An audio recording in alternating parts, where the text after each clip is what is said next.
Hello, I'm Robin Haley, and I'm in charge of Alan Carr's worldwide clinic network. I've personally helped thousands of smokers to quit. I chose this profession because I was a chain smoker for years. I really wanted to stop, but I couldn't. After countless failed attempts, I tried Alan Carr's method. It worked, it was easy, I've never missed it, and I've been a happy non-smoker ever since. We have here a group of people representing a wide range of smokers, and you'll see them from time to time, illustrating certain points as we go through the DVD. Stopping smoking is in fact easy. You just have to use the right method. You don't need willpower, you don't have to go through any trauma, you don't need to put on weight. Just relax. It's going to be fun. All you have to do is watch this DVD in one sitting with an open mind. Concentrate and follow the instructions.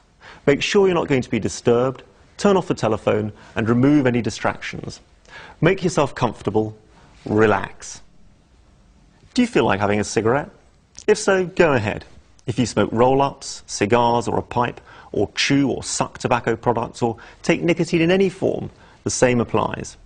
Everything I'm about to tell you is true for all products which contain nicotine, and one of the great advantages of Easy Way is that you can continue to smoke while going through the process of stopping. By the end, you'll be happy to put out your final cigarette and become a non-smoker.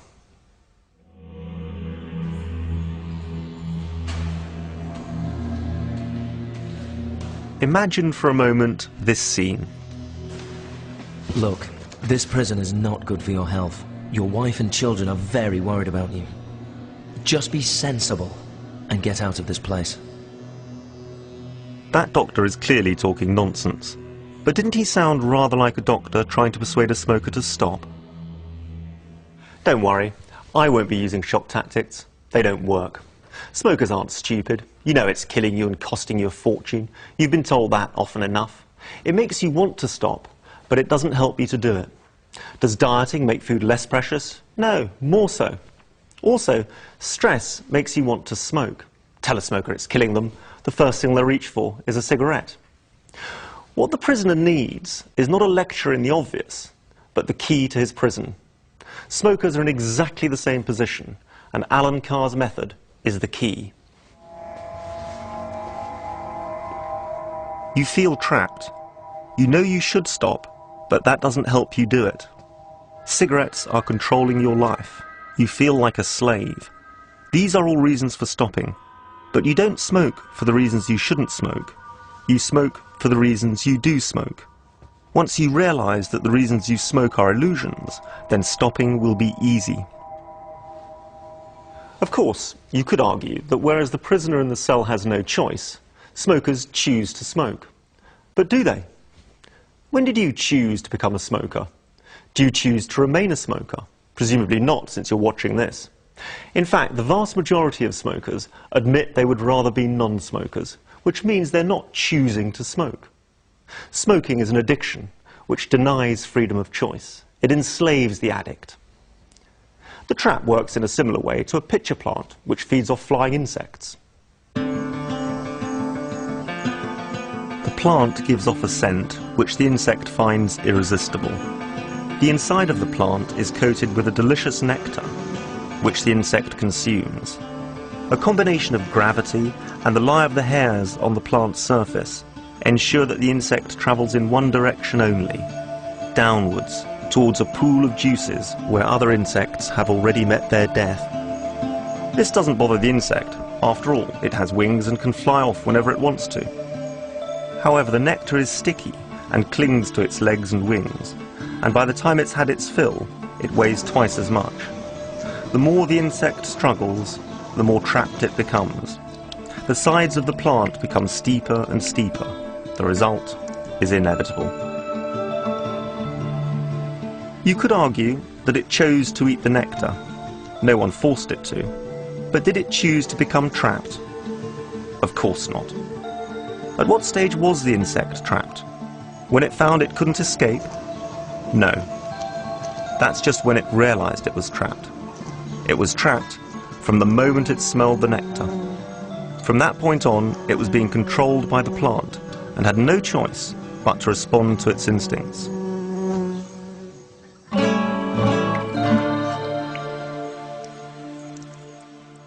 The pitcher plant is one of nature's ingenious confidence tricks, but it's nothing like as clever as the nicotine trap.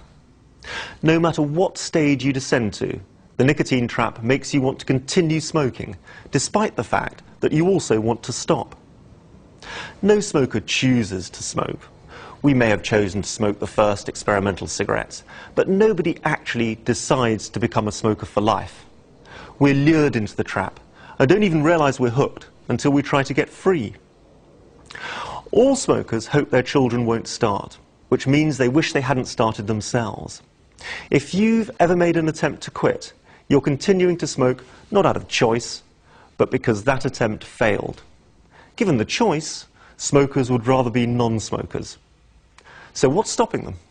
I can't enjoy a drink without a cigarette. I get really uptight when I can't smoke. I can't imagine enjoying a meal without a cigarette. I panic if I'm running low on cigarettes. I can't relax at a social occasion without a cigarette. I need a cigarette to help me cope with the stresses and strains of life. Whenever I've tried to stop, I've been miserable and irritable, and I can't concentrate. I once stopped for 3 months, but the craving didn't go, and I know an ex-smoker who quit 5 years ago and is still dying for a cigarette. I'm afraid I'll suffer the craving for the rest of my life. You do want to stop, but you think it's going to be hard and are afraid of failure. After all, you haven't succeeded yet. Perhaps you've already tried many times using nicotine substitutes like patches or gum, or acupuncture, hypnosis, or just plain willpower. But nothing seems to work. You may be convinced that it's got to be difficult, and may even be impossible. But that's only because you've gone about it the wrong way. If you try to stop without understanding why you smoke, then no matter how determined you are, your chances of succeeding are very slim indeed. So why do you smoke? I need a cigarette to cope with stress. I enjoy a cigarette when I'm relaxing.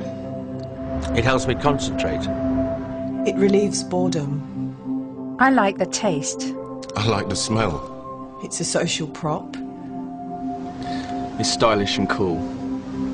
I like the ritual. It's something to do with my hands. It's oral satisfaction. I like inhaling the smoke. It's a crutch. It's a pleasure. It's company, a friend. I feel miserable without cigarettes. It's just a habit. I've got an addictive personality. I'm a nicotine addict. I don't know. If there are so many advantages to smoking, why do smokers want to stop? It's bad for my health. It's costing me a fortune. It's filthy and disgusting. It's controlling my life. Bad breath. The smell of my hair and clothes. It's antisocial. It's making me lethargic. It's a bad example to my children. Stained fingers. Stained teeth. Coughing and wheezing. Lack of self-respect.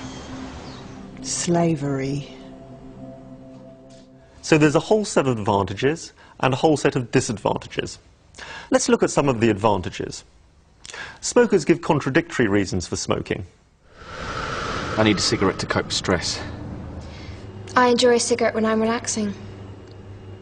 Stress and relaxation are complete opposites. It helps me concentrate. It relieves boredom. Boredom and concentration are also complete opposites. What miraculous product can do for you 1 minute the complete opposite of what it did for you an hour earlier? I like the taste.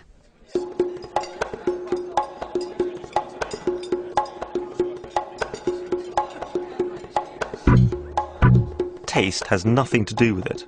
You don't eat cigarettes.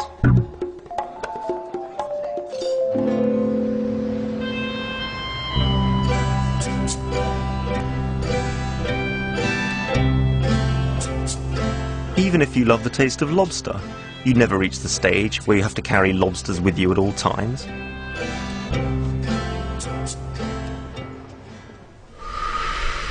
I like the smell.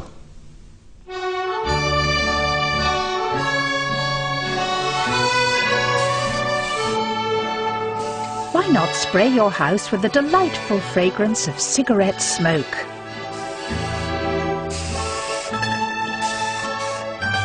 In fact, the awful smell is one of the reasons why smokers want to quit.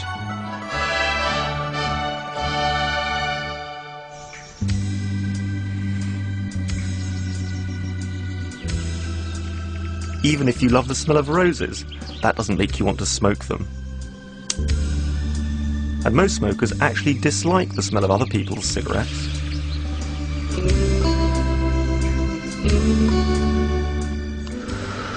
It's a social prop.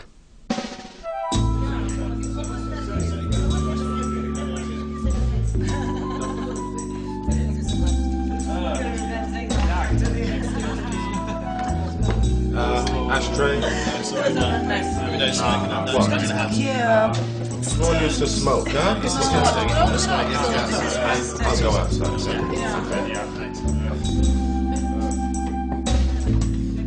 In fact, smoking is nowadays increasingly being recognised as very antisocial, and this is one of the reasons smokers give for stopping.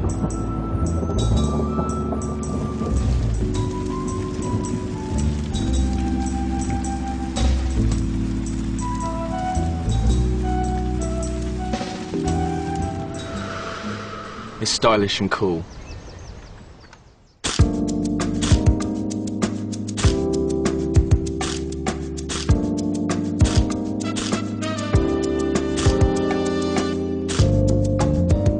Do these people look less attractive without cigarettes?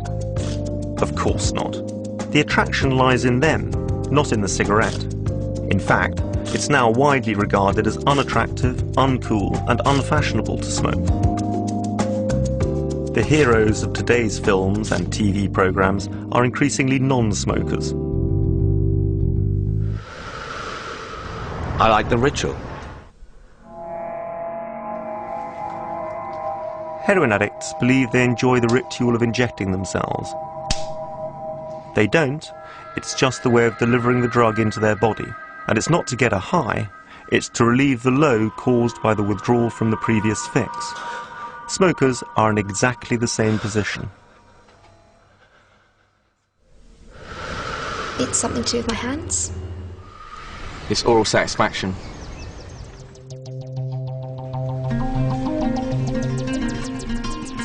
So why light it? You could save a fortune without damaging your health at all.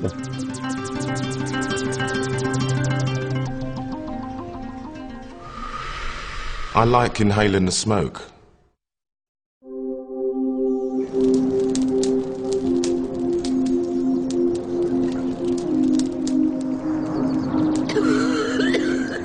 That's called suffocation. The worst thing about smoking is that you have to choke yourself to death in order to do it. So why is cigarette smoke so special? Because it contains nicotine, which is a highly addictive drug. I'll explain how nicotine addiction works shortly, but first, let's look at the other reasons smokers give. It's just a habit. I've got an addictive personality. I'm a nicotine addict. I don't know. In fact, these aren't so much reasons for smoking as excuses for not having stopped. They tend to be used by longer-term smokers who sense they're not getting any genuine advantages, but still feel unable to quit. It's a crutch. It's a pleasure. It's company, friend. I feel miserable without cigarettes. You still believe that smoking provides you with some genuine pleasure or crutch, and that by quitting you'd be losing a friend. And you know that on previous attempts to quit or cut down, you've been miserable. You therefore, quite understandably, have fears about stopping. These fears are the result of a lifetime's brainwashing.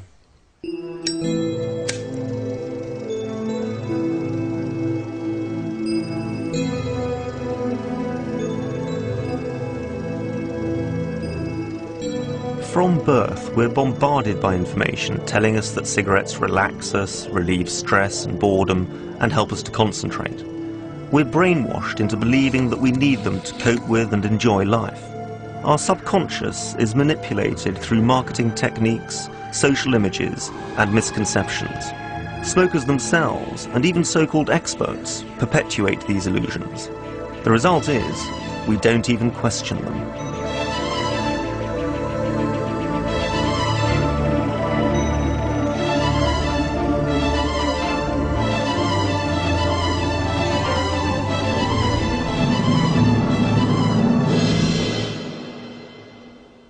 On the other hand, we're also made aware of the terrible disadvantages of smoking.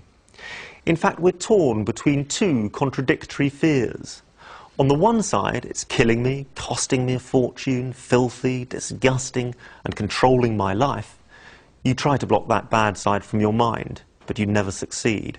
It's like a dark shadow, and while you're smoking, it just gets darker and darker, looms larger and larger.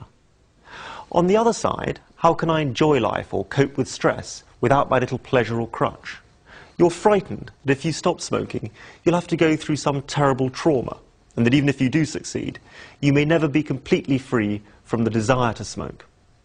It never seems to dawn on the smoker that both these sets of fears are caused by smoking. Non-smokers suffer neither of them, and one of the greatest gains of being free is to end this constant battle. Once you understand the nicotine trap, then you'll see that all the reasons for smoking are illusions. You'll realise that far from being miserable as a non-smoker, you'll actually enjoy social occasions more and handle stress better. The whole object of this exercise is for you to enjoy being a non-smoker from the moment you quit. But first, you need to understand more about drug addiction. Which of these drugs do you think is most addictive? Alcohol? Cannabis? Cocaine? Heroin? Crack? No. The nicotine contained in tobacco is the most addictive drug known to mankind. The good news is that although nicotine is highly addictive, the physical withdrawal is very slight. So slight, in fact, that most smokers don't even recognise it as a drug addiction. There's no physical pain. In fact, it's identical to the feeling of a hunger for food and to the feeling caused by normal stress. But even heavy smokers can go for long periods without smoking and scarcely even be aware of it, on planes for example, and it's not strong enough to wake you up at night. What's more, it gets no worse when you stop. Smokers think of withdrawal as the trauma they suffer when they try to quit by using willpower, but that's not physical, that's mental, and Easy Way removes it even before you extinguish your final cigarette.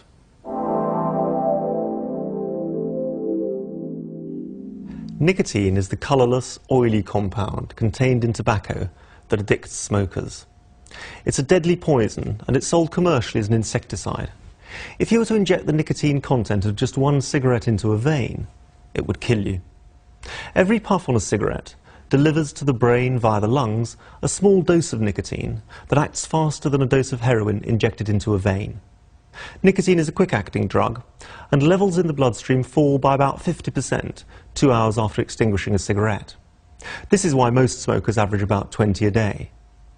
As nicotine leaves the body, you experience an empty, insecure feeling, a tenseness or edginess, which I'll refer to as the itch. Smokers believe they only suffer withdrawal symptoms when they try to quit. On the contrary, they suffer them all their smoking lives.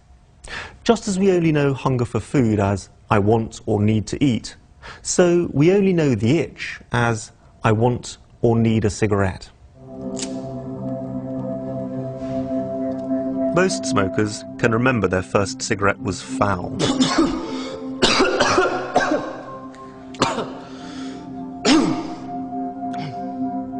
But by smoking that cigarette, you have now put a highly addictive drug into your body, and a disagreeable little character takes up residence inside you. Let's call it the little monster. This is the first of several factors that reduce a smoker's level of well-being throughout their lives. Here's a barometer showing your well-being. When you're having a great day, you're up here. When it's a terrible day, you're down here. Let's assume that when you smoke your very first cigarette, you're having a good day.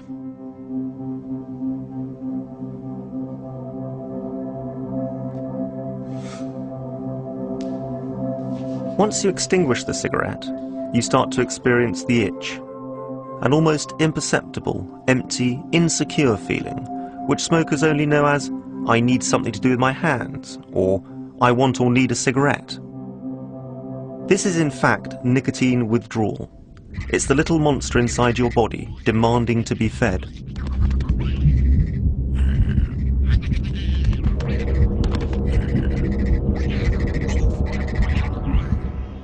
And your well-being drops to a lower level.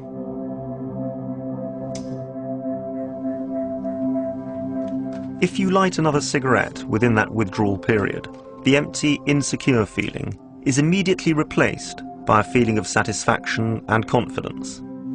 This is not an illusion. You will actually feel more relaxed or less stressed than you did a moment before, because you have now replaced the nicotine and fed the little monster.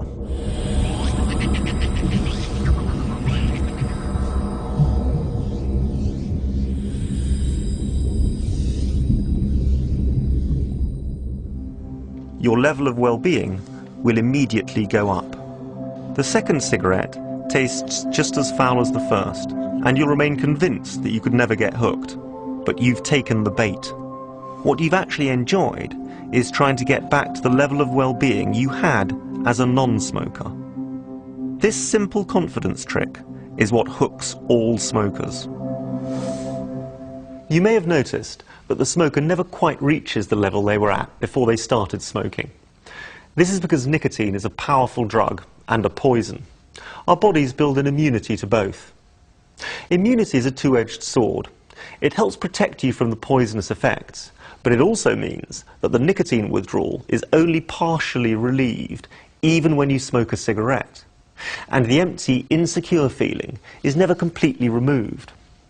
So even when you're smoking a cigarette, you actually feel more nervous and less relaxed than when you were a non-smoker. That's why, although your conscious brain knows that you should smoke less and less, the tendency is to smoke more and more.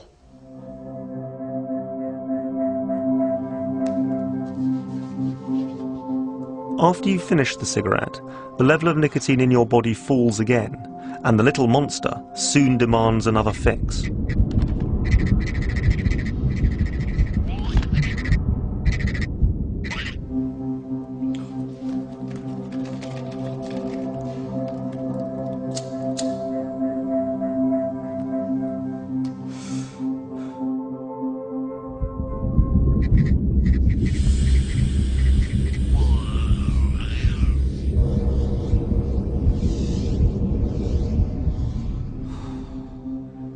And so it goes on and on and on. This process simply repeats itself.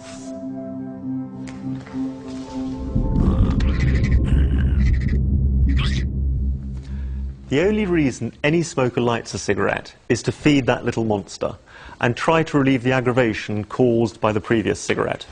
It's like wearing tight shoes just to get the pleasure of taking them off. There are several reasons why smokers find it difficult to see it like this.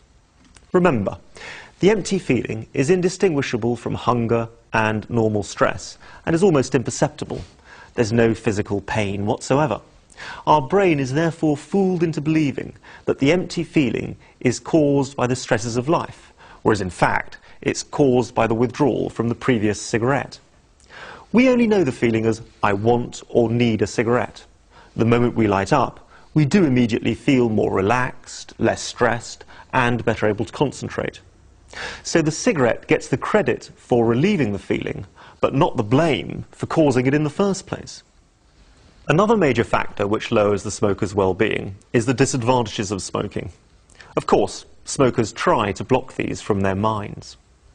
I could be hit by a bus tomorrow. But would you deliberately step into its path? I think exhaust fumes cause more damage than smoking. But would you put your mouth over an exhaust pipe and deliberately inhale the fumes? As a smoker, you not only suffer the harmful effects of pollution, but also the much more harmful effects of smoking. I can afford to smoke. Well, good for you, but isn't it a bit stupid to set light to £50,000?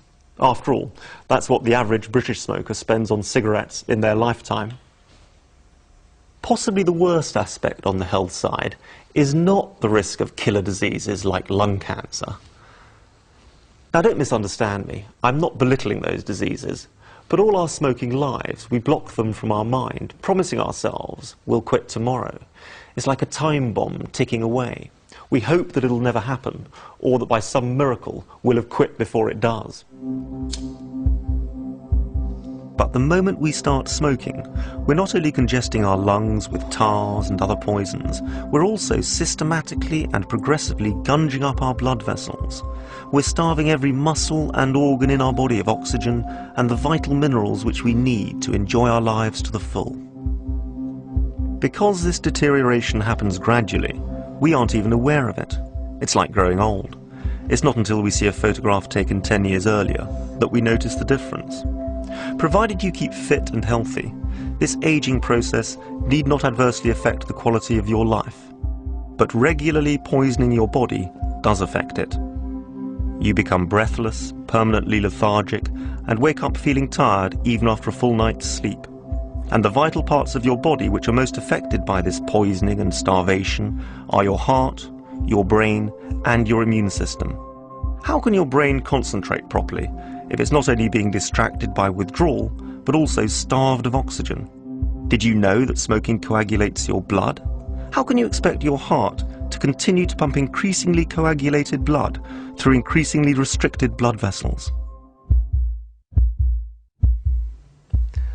The miracle is not that smokers have heart attacks and multiple bypass operations, but that our bodies can survive the poisoning at all.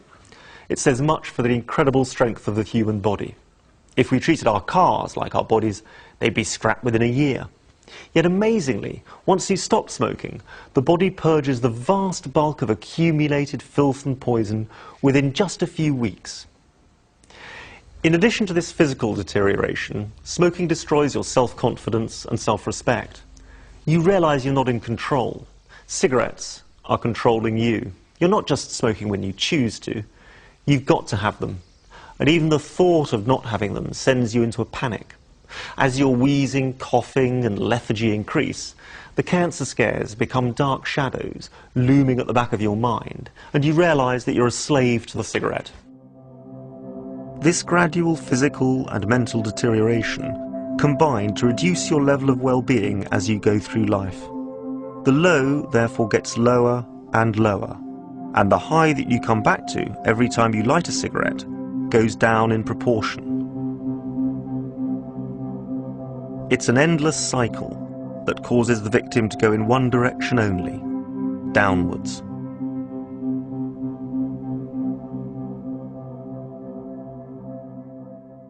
If only smokers could remember how they felt before they fell into the trap, and realize how great they'll feel when they escape.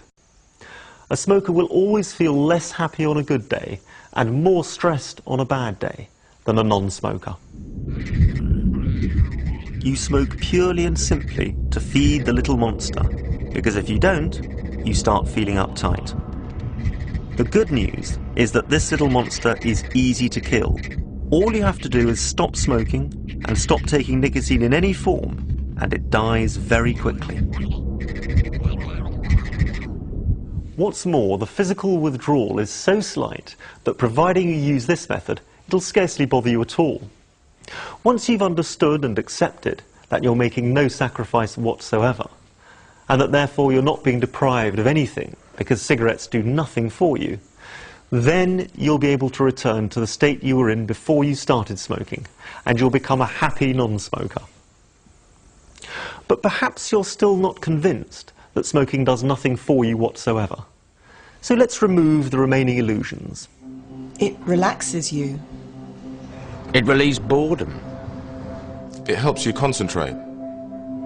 It helps your self-confidence. Let's look at these arguments one by one.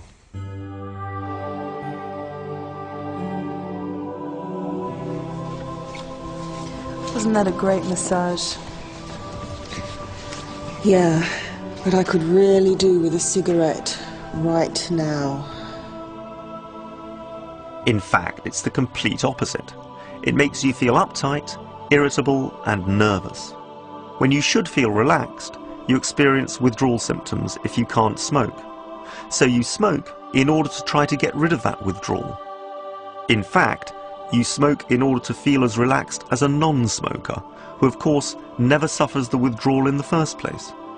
Get it clearly into your mind. The cigarette does not relieve the panic feeling, it causes it.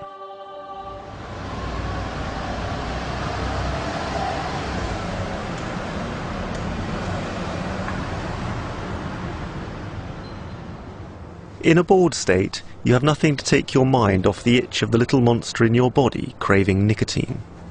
So you feel the need to scratch it. But scratching the itch doesn't relieve the boredom. When you're smoking, you're hardly thinking, "This is fascinating," are you?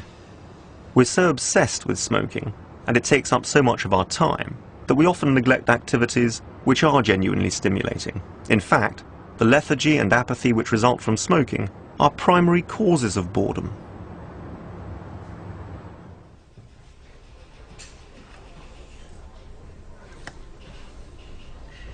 Well, you're ideally qualified for this job in every way. However, it requires a high level of concentration. As you know, cigarettes help with concentration, and I notice you're a non-smoker. So, unless you're prepared to start smoking, I'm afraid I cannot offer you the job. That situation is clearly absurd, but it wouldn't be if smoking genuinely improved concentration. If you were being distracted by noise, hunger, or anything else, you'd need to remove that distraction in order to concentrate. When the little monster is demanding to be fed, you're actually being distracted.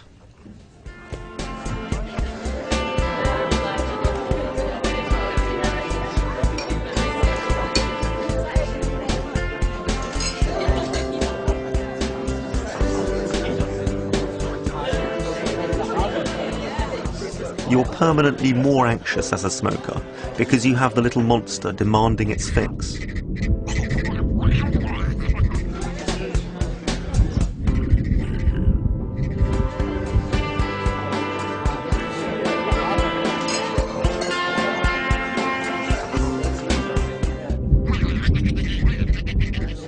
Cigarettes destroy your nervous system and make you feel insecure. They undermine your self-respect and self-confidence.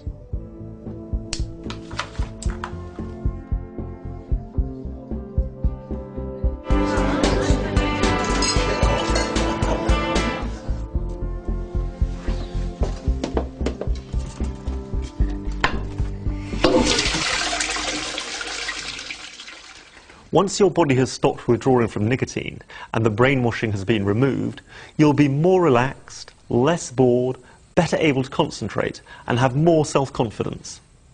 However, it's absolutely essential for you first to understand that cigarettes do not give you any genuine crutch. Imagine it's the morning of a visit to the dentist. This is a common stressful event for many people. If you don't find this stressful, just imagine another event that you do find stressful, such as the job interview or an important meeting. We're going to analyse the stress levels of a smoker, Jack, and a non-smoker, Ian, under these circumstances. For convenience, we will assume that they both feel equally stressed about the visit to the dentist, and we will ignore all other stresses in their lives. We will assume that their lives are identical in all ways, apart from the fact that one smokes and the other does not.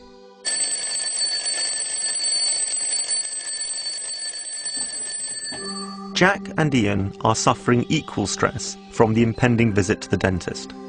This stress is represented by the blue bar. But Jack hasn't smoked all night, and the little monster is demanding its fix. So he is suffering an additional layer of stress, represented by the red bar. Jack doesn't realise he has this extra stress caused by smoking. On the contrary, he believes that smoking relieves stress. When he lights up, he partially relieves the stress of the nicotine withdrawal. They're not allowed to smoke at the dentist. This doesn't bother Ian, but it does bother Jack, as he can no longer feed the little monster. The checkup goes fine for both Jack and Ian, and the stress they were suffering because of it has gone. But Jack's little monster is demanding its fix, so he's still uptight.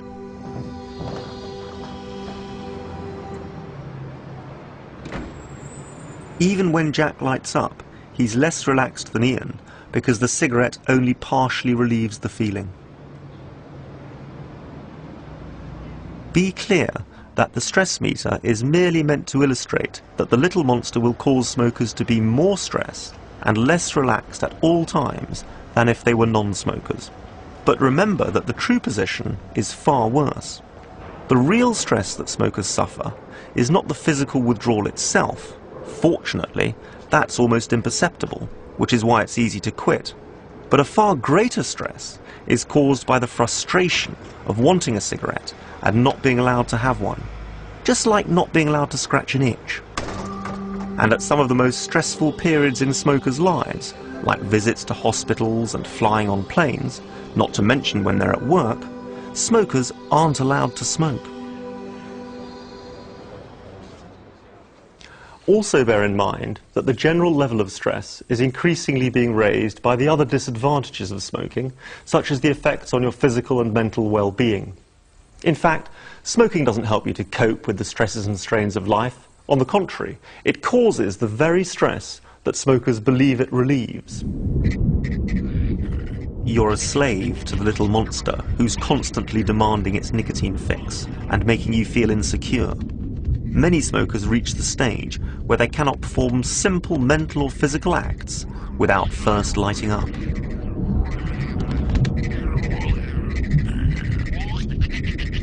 The physical addiction has confirmed the illusions of the brainwashing. We believe we can't cope with life or enjoy life without cigarettes. The truth is that the only pleasure you get when you light up is to feel as relaxed as a non-smoker. Because you do feel better when you light up, you're fooled into believing that you get a genuine pleasure or crutch. Think of that panic feeling when you're getting low on cigarettes. Non-smokers don't suffer that feeling. It's the drug leaving the body that causes it. See it as it really is. The cigarette doesn't relieve the empty feeling.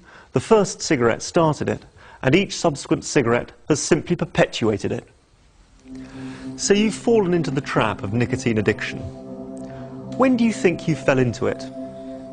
Let's go back to that first cigarette.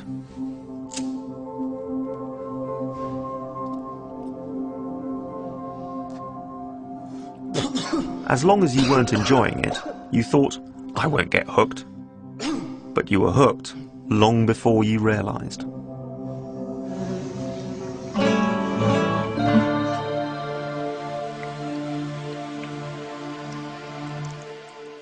You should now realize that in fact cigarettes provide you with no genuine pleasure or crutch whatsoever. Smoking does not relax you or relieve stress or boredom, nor does it help you to concentrate. The advantages of smoking are all illusions. These illusions are being removed and the brainwashing is disappearing. Once we've removed one side of the tug of war in your mind, then you don't need willpower to quit, because all your will is directed against the cigarette, instead of this constant conflict of will. Here's a new drug which you might like to try. I must warn you that it's highly addictive. You'll become addicted straight away, and you may remain so for the rest of your life. I'll give you the first fix for nothing, but then I'll start to charge you. I warn you that whatever the cost, you'll find the money. It's a powerful poison, and you'll have a 50% chance of dying as a direct result of your addiction. In any case, you'll become more lethargic, short of breath, and less resistant to all sorts of diseases. There's bad breath, stained teeth, wheezing, coughing, and social stigma.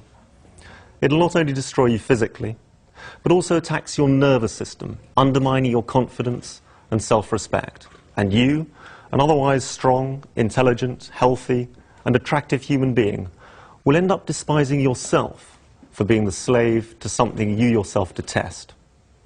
Ironically, the more the drug destroys you, the more you'll be fooled into believing it's your last little pleasure or crutch, and the more dependent you'll feel on it. Oh, and by the way, it'll taste awful. Now, the advantages, what will this drug do for you? Nothing. Not one single thing. It won't even give you a high. So, can I persuade you to try some? Now you can see the cigarette for what it really is. It's time to stop letting yourself be conned. Intelligent people fall for an ingenious confidence trick, but only a fool continues to fall for it after they can see through it. However, as smokers, we think of certain cigarettes as particularly special, and the thought of being deprived of these can be very worrying. So let's look at these so-called special cigarettes.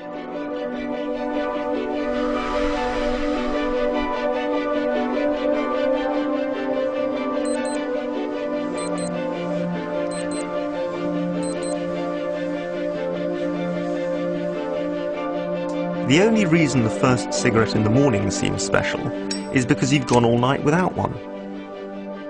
So the relief from nicotine withdrawal seems that much more precious. But non-smokers don't have this problem when they wake up.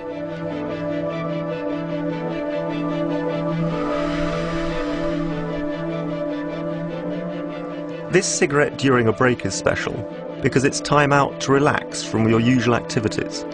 But you can't relax without the cigarette because you feel the need to relieve your nicotine withdrawal. Non-smokers don't have this problem. They're relaxed at these times without a cigarette.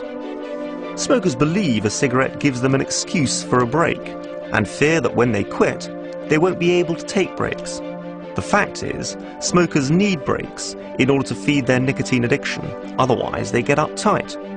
As a non-smoker, you can enjoy as many breaks as a smoker without poisoning yourself or being forced out into the rain or freezing cold to get your fix.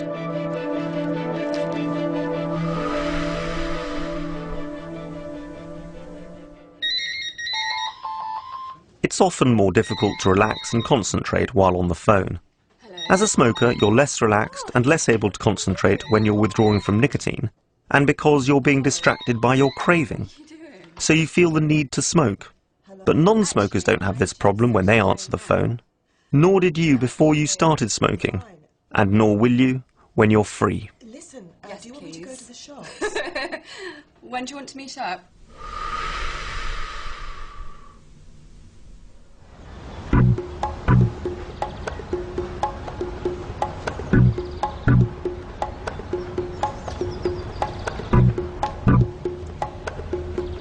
You should be particularly relaxed after exercise, but you won't be completely relaxed because of the need to feed the little nicotine monster. Non-smokers don't have this problem, and you too can look forward to enjoying those moments of relaxation after exercise without needing to choke yourself to death.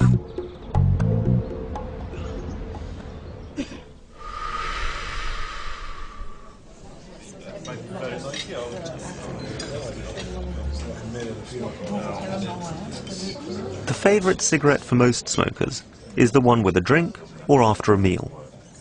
It's simply that at these times you should be completely relaxed. Work is over, you're sitting down, you've relieved your hunger for food, quenched your thirst. You often have pleasant company and nothing to do except enjoy yourself. Look again at our barometer of well-being. On an occasion like this, non-smokers will be on a high. If you're a smoker and can smoke, you'll also feel on a high, though in reality, you're below a non-smoker. But if you can't smoke, you'll be utterly miserable.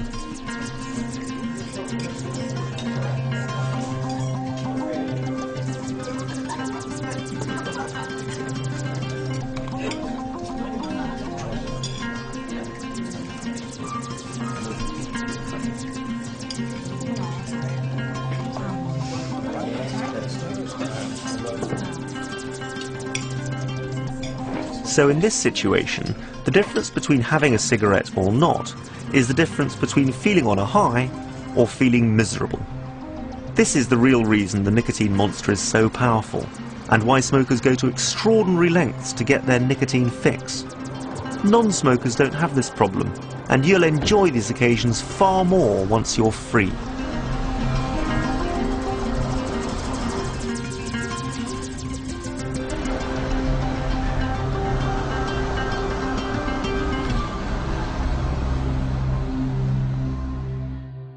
These particular cigarettes also feel special because in each case you've not had one for some time, and so the relief from withdrawal seems more precious. In fact, it's never the cigarettes themselves that are special. They're always identical. It's the situations you're in that change your perception. When you feed the monster, you associate the relief with the particular cigarette and the situation you're in, which intensifies the brainwashing that you can't enjoy these situations without smoking. In reality, you'll enjoy them far more once you're free. If you still believe that you do enjoy smoking, light one up now, take 6 deep puffs on it, analyse the feeling, and ask yourself what you're enjoying about it. Once you've understood that smoking gives you no genuine pleasure or crutch whatsoever, you'll suffer no feelings of deprivation when you stop. So why do smokers find it such a trauma trying to stop on the willpower method? They know the disadvantages of smoking outweigh the advantages, and that they'd be better off as non-smokers. But because they don't understand the nicotine trap, they still believe that smoking provides them with a genuine pleasure or crutch, and that they're making a sacrifice. They force themselves into a self-imposed tantrum, like a child being deprived of its sweets.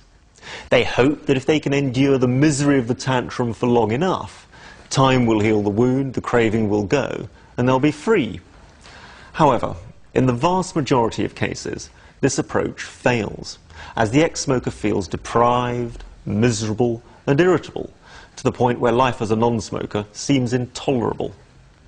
Because the empty, insecure feeling caused by the little monster is indistinguishable from hunger and normal stress, and because ex-smokers continue to experience hunger and normal stress after they've quit, they often interpret those feelings in their mind as, "I want a cigarette," even after the little monster has disappeared. And so they're never sure whether they've kicked it. And even if they do manage to stop permanently, they're often left moping for a cigarette at certain times for the rest of their lives. Alan Carr's method uses the opposite approach, changing your perception of cigarettes even before you stop, so that afterwards you don't miss them. Smokers often try to cut down because they can't face stopping completely, but it doesn't work. You don't allow yourself to light up whenever you want to, so you're suffering the craving most of the time and waiting to smoke.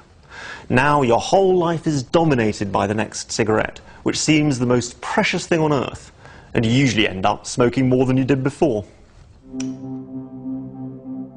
All the so-called special cigarettes seem to be after a period of abstinence. The first in the morning, after a meal, after work, after exercise, after sex, etc. This is because the only actual pleasure or crutch smokers receive when they light up is not the cigarette itself, but the ending of the aggravation of craving it. Just like a hunger for food, the longer you suffer it, the greater the pleasure when you finally relieve it. So the less we smoke, the greater the illusion of pleasure. Far from helping you to escape from the trap, cutting down keeps you a slave for life. And smokers make the mistake of thinking it's just a habit. They think, if I can get into the habit of just smoking a few a day, after a while I'll get used to that. You need to get it clearly into your mind, smoking is not a habit, it's drug addiction. If it was simply a habit, you would have already broken it. Perhaps you think habits are hard to break. They're not. In Britain, we're in the habit of driving on the left, but have no problem switching to the right when abroad. Furthermore, the nature of drug addiction is to want more and more, not less and less. Fortunately, the addiction is also easy to break, providing you understand the nature of the trap. You now have all the information you need to stop smoking easily, painlessly, and permanently. Provided you've understood the nicotine trap and realised that cigarettes do absolutely nothing for you at all. And let me make this clear, I don't simply mean the disadvantages of smoking outweigh the advantages, that's obvious. I mean you've realised that there are no advantages, no genuine pleasure or crutch whatsoever. Then you're ready to follow the instructions that'll make it easy for you to quit.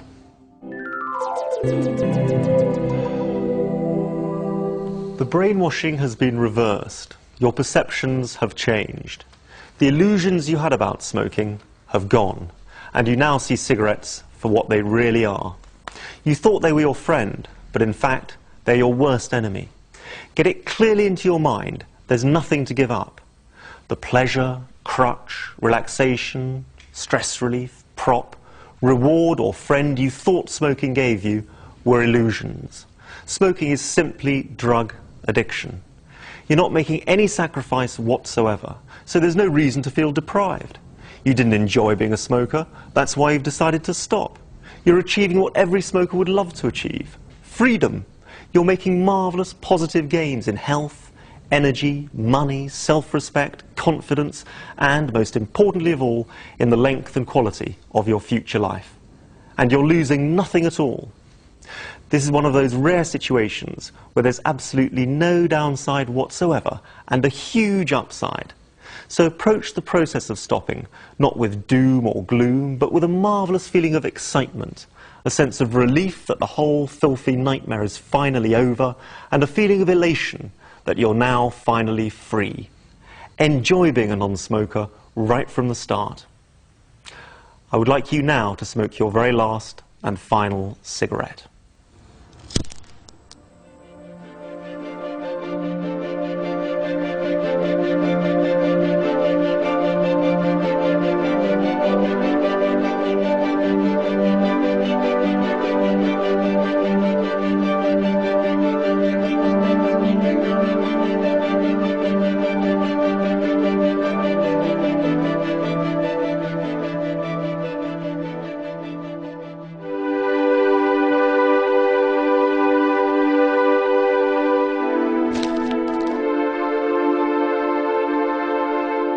You need to make a solemn vow that you'll never smoke another cigarette, cigar, pipe, or take tobacco or nicotine in any form ever again. This is one of the most important decisions you'll ever make. The length and quality of your future life critically depend on it, and there can't be anything more important to you than that. Unlike other vital decisions we make, such as what we do for a living, we can never be certain that they're correct, because we can never know what would have happened if we'd done something else. The beauty of the decision you're making now is that you know it's correct even as you make it. Having made what you know to be the correct decision, never ever even begin to question or doubt it, because it's only the questioning or doubting of that decision that can possibly make it difficult for you to stop.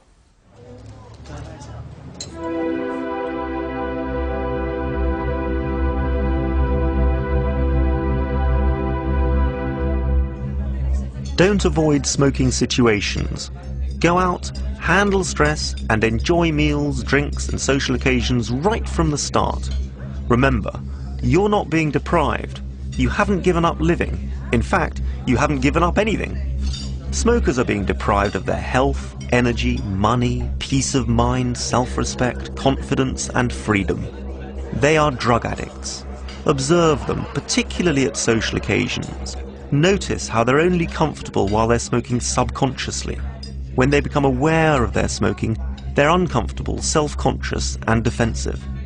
Notice how quickly they extinguish each cigarette and automatically light up the next one. Casual smokers will smoke 5 in front of you. You say, "I thought you only smoked 5 a day." They say, "Well, parties are different." It's always different. Smokers lie not only to other people, but also to themselves. Just remember that when a smoker leaves your company, they have got to continue smoking. The next day when their chest feels like a cesspit, the next cancer scare, the next budget day, the next time they're in the company of non-smokers, the next time they're not allowed to smoke, the next time their family gives them that haunted look, the next time they feel completely stupid. They've got to spend the rest of their lives paying a fortune to risk horrendous diseases, to suffer a lifetime of mental and physical slavery. The bad breath, the stained teeth, the wheezing, the coughing, the lethargy, the social stigma, being despised by the rest of the population. But worst of all, otherwise intelligent, attractive, healthy, rational human beings despising themselves because they're the slave to something they themselves detest.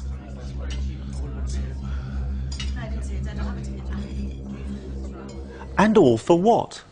What do they actually get in return for this life of misery? Nothing. Not one single thing. They're just trying to get back to that state of peace and tranquility they had before they lit the first cigarette. the state that non-smokers enjoy their entire lives. And the one thing that's preventing them from actually reaching that state is the next cigarette itself. Don't envy them, pity them. They'll be envying you, because they'll be wishing they could be like you, a non-smoker, free from the whole filthy nightmare. Remember, your body will continue to withdraw from nicotine over the next few days, but this doesn't mean you have to be miserable. On the contrary, enjoy the process right from the start.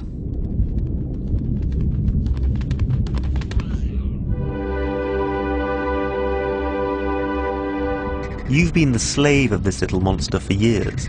Now it's your turn to be the master as you enjoy starving it to death. The little monster is searching for a fix, and you're simply going to let it die.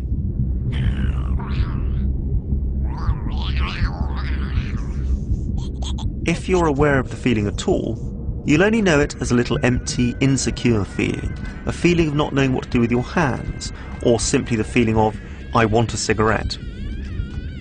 It's essential that you stop thinking of it as, I want a cigarette, and recognize it for what it is, your body withdrawing from nicotine. And if or when it comes, instead of saying to yourself, I want a cigarette but I can't have one, simply say to yourself, this is the little monster wanting its fix. This is nicotine withdrawal. This is what smokers suffer their entire smoking lives. This is what keeps them smoking. Fortunately, non-smokers don't suffer this little empty, insecure feeling of the body withdrawing from nicotine. Isn't it marvellous? I am a non-smoker, and so I'll soon be free of it, never to suffer it again. That way the withdrawal pangs cease to be withdrawal pangs and become positive moments of pleasure. That way it can be like when you leave the dentist. Your jaw might still have a slight dull ache in it, but that doesn't bother you in the slightest because you know it'll soon go. That part of your life is over. You're ready to get on with enjoying the rest of your life.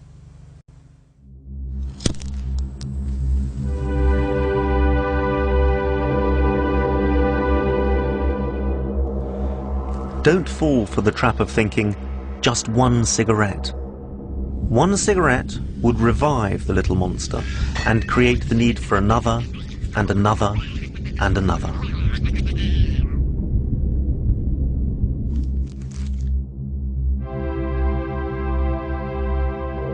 Nicotine is an addictive drug, whether in tobacco or in the form of nicotine products, such as chewing gums, patches, nasal sprays, inhalators, or anything else. These substitutes simply prolong the addiction. It's like telling a heroin addict who's smoking heroin off foil to start injecting it instead. Nicotine addicts used to sniff powdered tobacco up their noses. It was called snuff. And in Scandinavia, they suck on small pouches of tobacco called snus to get their fix. Taking the drug in a different way just keeps you addicted. And don't use any other substitutes either, such as normal chewing gum, chocolates, sweets or biscuits. The empty, insecure feeling of the body withdrawing from nicotine is identical to the feeling of a hunger for food, but one does not satisfy the other. All substitutes make it more difficult to stop because they perpetuate the illusion that you're making a sacrifice. Do you need a substitute when you get over flu? Do you look around for another disease to take its place? Of course not. Don't worry if you find yourself eating a little more at main meals over the next few days as a result of a better appetite. Even if you do put on a few pounds, you'll find that once you've kicked smoking with this method, you'll be able to lose that weight if you want to. But you must not start picking between meals. If you do, not only will you get miserable, but you won't be certain whether or not you've kicked the cigarette. You'll have moved the problem rather than removed it. It's another form of substitution. The reason many smokers do put on weight with other methods is that they feel deprived and search for something to fill the void. With this method, you won't feel deprived, so you'll have no need to substitute.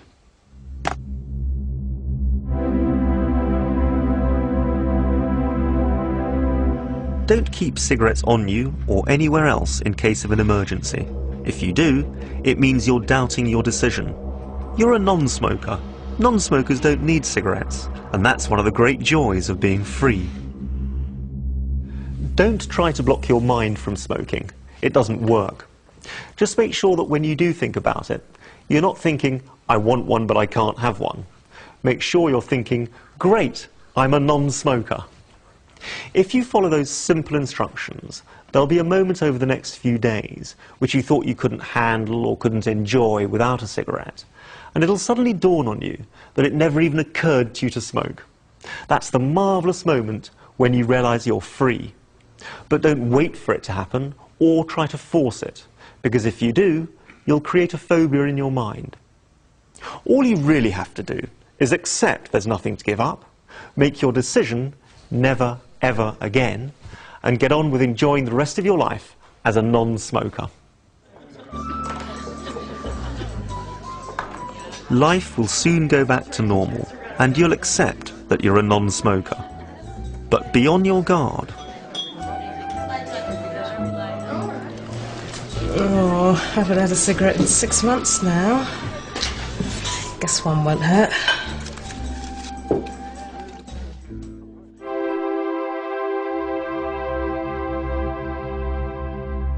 The tobacco companies want to get you hooked again, and other smokers are always trying to justify what they know is their own stupidity and inadequacy. If your brain ever starts playing tricks on you by thinking, just one cigarette, remember, there's no such thing. Just one cigarette, cigar, or anything containing tobacco or nicotine, and you'll fall back into the nicotine trap.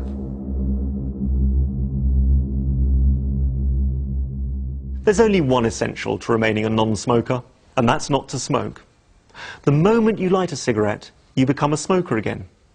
So the question you need to ask is not, shall I have a cigarette? It's, do I want to become a smoker again? The answer is clearly no, because you didn't enjoy being a smoker, and you do enjoy being a non-smoker. That way, those moments can become pleasurable, as you congratulate yourself that you're free, and that way you can remain a happy non-smoker for the rest of your life.